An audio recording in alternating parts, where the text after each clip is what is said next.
Hey everybody, welcome to the Cardboard Cave. We're here to do another board game unboxing. This is a new release, at least here in the States. Just started showing up recently. I actually picked this up from Target. Of course, it's available wherever your quality board games are sold. It's pretty cool that Target does have some quality board games now. Harvest, a fantastically fun fur-filled farming affair. That's a lot of F's, maybe one too many, but that's all right. It's designed by Trey Chambers, art by Tierra Connor, and published by Keymaster Games. It is 1 to 4 players, and from what I've read, the solo mode is very good and very fuss-free. It's just pretty straightforward, plays a lot like the regular game, and doesn't require a lot of extra, which is nice. But 1 to 4 players, 30 to 70 minutes, ages 10 and up. This is a worker placement farming game with gorgeous, almost like retro throwback artwork. Reminds me of the Farmer's Almanac. Like, if you've ever seen the covers of that. Sort of looks like a book on the sides here. But let's just get this plastic wrap off. Well, before we do that, witty worker placement. Place your wheelbarrows to take a variety of actions around town, but use them wisely. Action spaces are limited, and other farmers have their own plans. Has puzzly plot management, where you clear land and plant crops strategically to maximize your harvest. Turn order tactics. You draft a new turn order, and one-time bonus each round. Will you be the early bird who gets the worm, or the second mouse who claims the cheese? Sow the seeds of your own farming fairy tale. All right, let's just go ahead and dig into this. We'll catch you back here in a moment.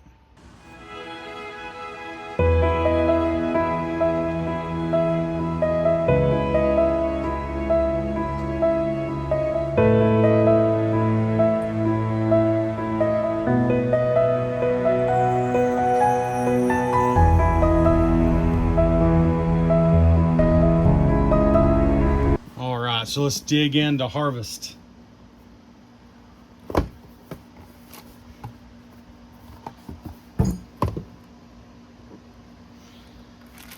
Alright, let's just do things in order here. We got some wooden wheelbarrows. This is, I hate that I have to say this every time, but this is the regular edition of the game. I'm not sure, there's probably a special edition. There pretty much always is now. This is the regular game. Again, I got this from Target. So we got some really nice chunky wheelbarrows here. And some cool buttons that are also wooden. Looks like 3 per player color.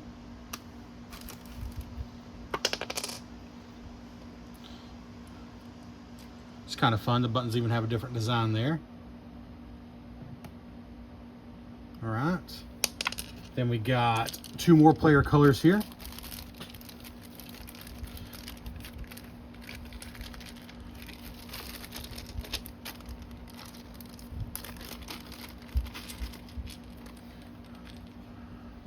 Although the wheelbarrows are all the same design, the buttons are all, I think, slightly different.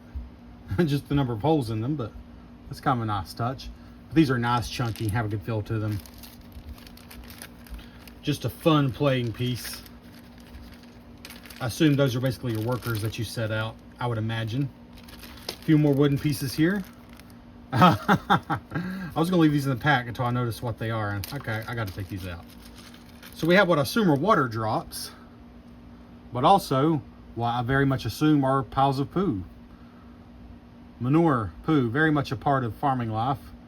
Kind of cool to see that in a game. Or cool might be the wrong word, but it's unique. It's fun.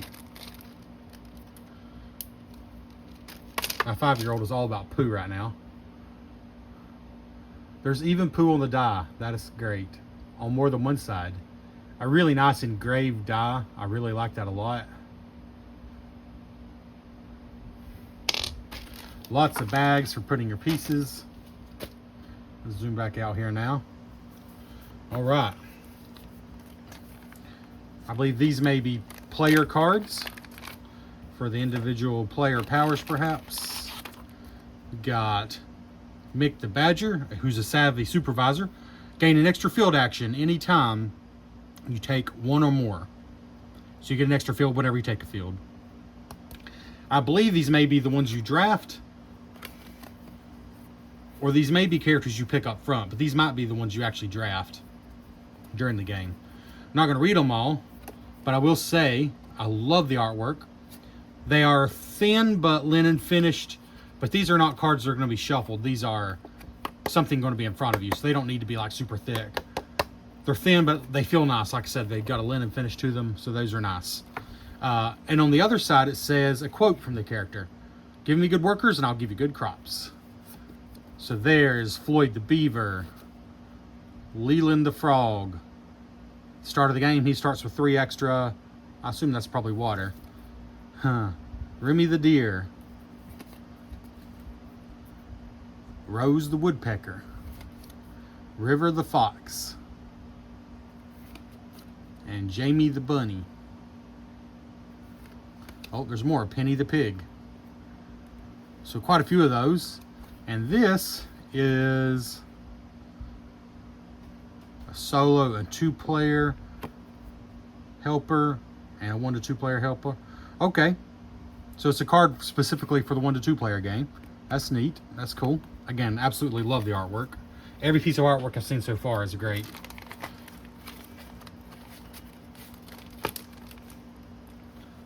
What is this? Greetings from Furrowfield. This appears to be a postcard. Thank you for picking up Harvest. Oh, it's also an advertisement. The Enemy Pool and Playmat packs for an enhanced experience.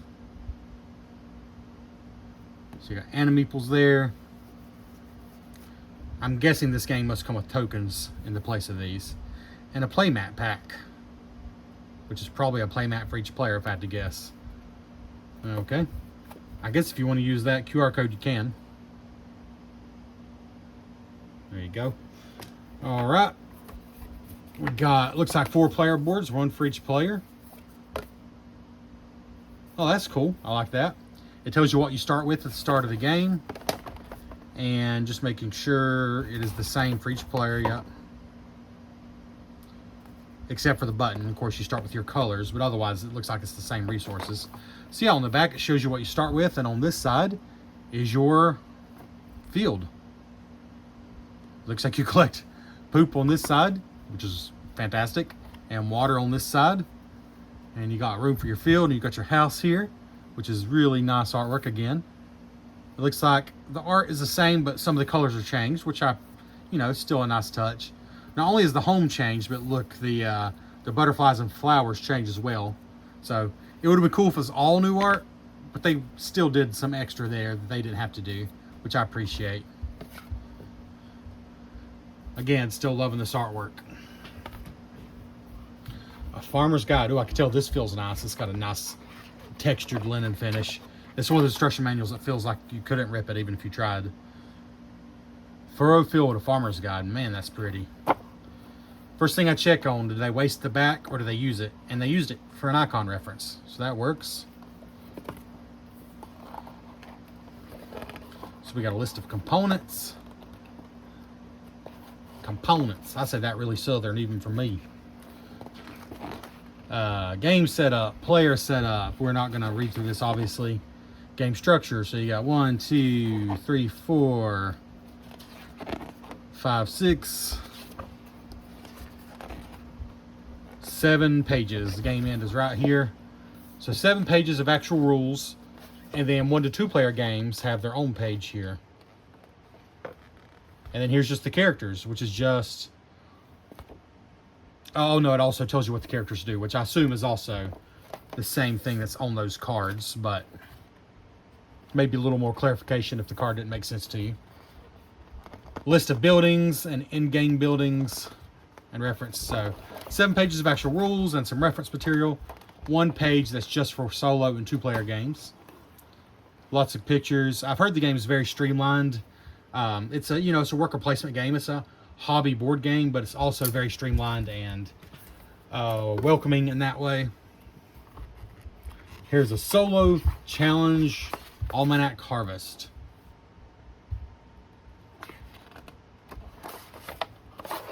Oh, so different challenges you can play. Like here's the first one I'll show you. Different challenges you can play for the solo game with a goal to beat and a character to play. And there's 12, 13, 14, 17 of those. 17 of those challenges for solo play. So they really put some thought into the solo game. Again, I have heard it works really well. I've not played it. I've not played the game at all yet. That's why this is an unboxing and not a review. We're just going to dump everything out here now.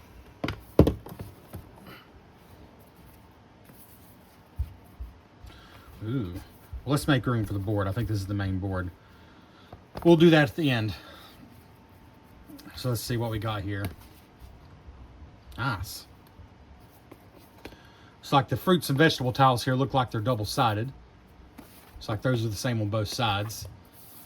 I assume these are things you obviously plant in your fields, on your field board here. So obviously the wheat, I assume that's wheat, is going to take up a lot more space than like a strawberry that's just going to take one space. You got some signs here. The fields, general store, farmer's market, they look like signs pointing, like directional signs. And then on the other side of those, it says, hello, pardon me. So those looks like they're going to be random and you don't know what you're getting maybe. Let's see. Got a lot more things here that are similar. Again, even the backs of the tiles have super nice artwork. And yet more tiles. More of that poop on there. And we'll take out, I can already tell you they're easy to punch out because I keep accidentally almost punching some out. I like the mushroom, I guess those are coins. And those are acorn coins.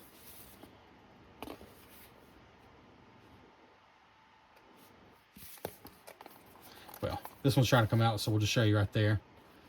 Let's see.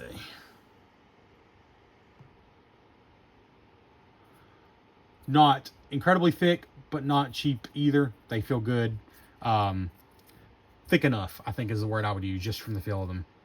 They don't need to be, I mean, unless you're playing with gorillas, they don't need to be incredibly thick, honestly. They'll get the job done. And I don't think, I might be wrong, but I don't think most of these are tiles that are going to be shuffled up anyways.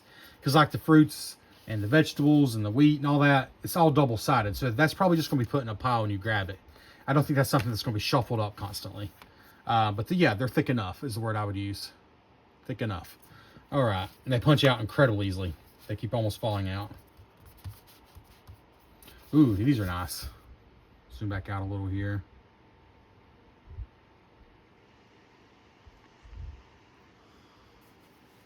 Oh, I like those a lot.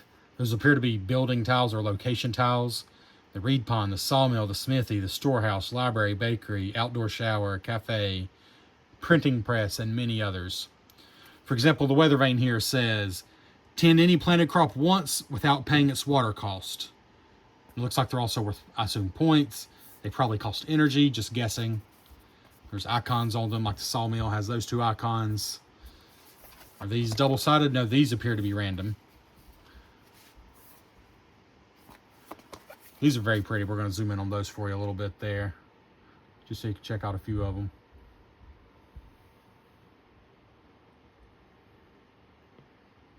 Really love this artwork. I'm glad it's not just the box and the manual that has lovely artwork. It's kind of a shame when the game doesn't have much of the artwork. Again, the artist is Tiara Connor, so wonderful job, Tiara Connor. Looks absolutely lovely. God, that house, the bed and breakfast is gorgeous. We'll zoom in again. Really lovely artwork.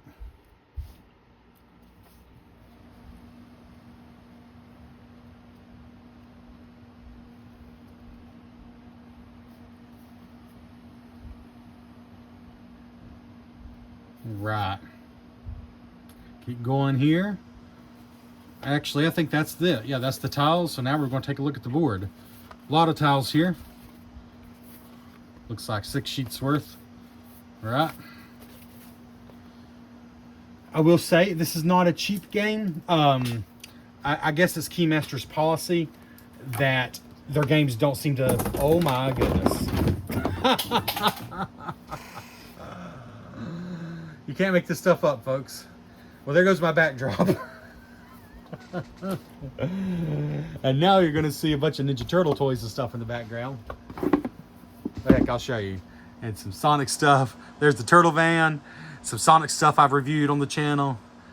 So if you just check out this channel for a classy, elegant board game review, well, now you know the truth. I mostly review a bunch of children's toys. All right, here we go. Get this out of the way. That's a first, even for me. I just wanted to get the board out. I was saying the game costs 60 bucks, and that's pretty much what it cost. It cost 60 bucks. I mean, if you got like a store coupon or something, or, you know, or like the Barnes & Noble discount, if they have it there, and they probably do. Of course, you can use that. But as far as your usual online game stores having a discount, it appears like it's about 60 bucks everywhere. That the price seems to be locked in, is what I'm saying. I like the back of the board. That's just for fun, but I love that. It's a long board, but definitely not a thick board, or not a wide board. Let's see if I can move some of this. All right. I think you can see most of it there. And we'll just take you in for a closer look, but it looks like we sort of have three parts to the board. Farmer's market, trading post, and workshop, barn. But yeah, let's take a closer look. Some of the detail on the board here, really lovely, of course. This whole game is lovely. Love that truck. I simply adore every piece of art on this game. It's just lovely. Even with the poop. It's funny how the poop doesn't make it not lovely. So I'm not really sure what those wooden animals do, because there's not any animal tokens unless I missed them. I might have missed them. My guess is, let's see. Here's a list of the components. So you get your player tokens here of different colors and player boards, farmhouse tiles, 32 building tiles, some farmer market tiles, 8 character cards. Oh, I guess you just get a wooden meeple to go with the character card. I'm sure that's fun, but I'm also sure it's not necessary. If it was necessary, they would have included something with the game. Yeah. Anyways, there it is. That is Harvest. Gorgeous artwork. Nice components overall. I would say not overdone, but every single component is nice. And the artwork is just fantastic. And I've heard good things about it, but again, I haven't played it, so that's where we're going to end the video right there. Check out Harvest from Keymaster Games, and please consider liking this video, leaving a comment, and best of all, subscribing, so you can see me knocking over more boards and doing other professional things. This has been the Cardboard Cave.